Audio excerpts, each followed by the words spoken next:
Let's take a quick trip down memory lane. Think back to the first day of kindergarten.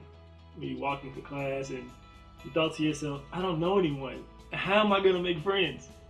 Because in kindergarten, the biggest challenge was, am I going to make friends? And do we have applesauce today? Well, when you start work, you walk in the office, you look around. If we're honest with ourselves, we have the same thought.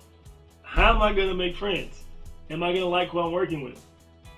Well, today we're going to talk about 3 tips on how to make new friends and how to engage your environment.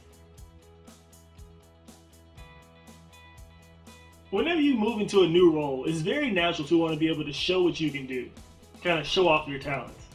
And so when you're assigned a project where you work with other people, I want you to fight that natural tendency to make it all about you. You see, a good tip to make new friends is to share the credit. Let people know that, hey, I didn't work on this alone. I worked on this with a couple other people, and this is what they provided.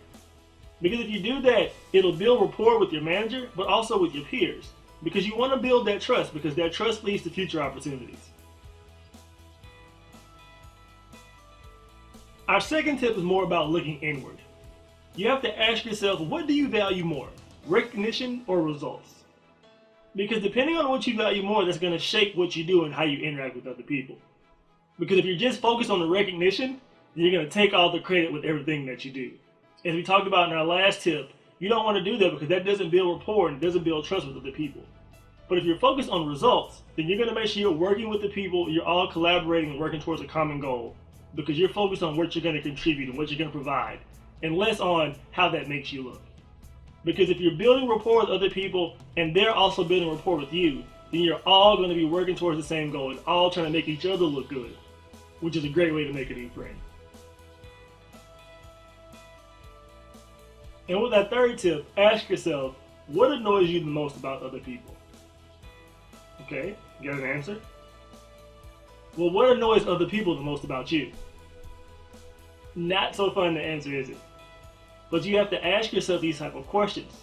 Because if you're going to make friends, you have to realize that the way you are and the way you present yourself affects the people around you.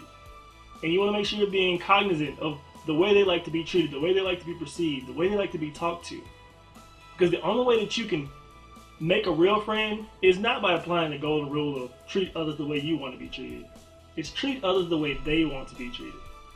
If you're doing that and working towards a goal as a group, I can guarantee you, you're going to be a fan favorite. To summarize, you want to make sure that you're always sharing the spotlight. That's the best way to make friends. Find us on Facebook and join the conversation. And let us know about a time where you shared the spotlight with a teammate. We want to hear about how that went for you. Take care and see you next time. Hawkins Development Group. Find purpose, find answers, find you.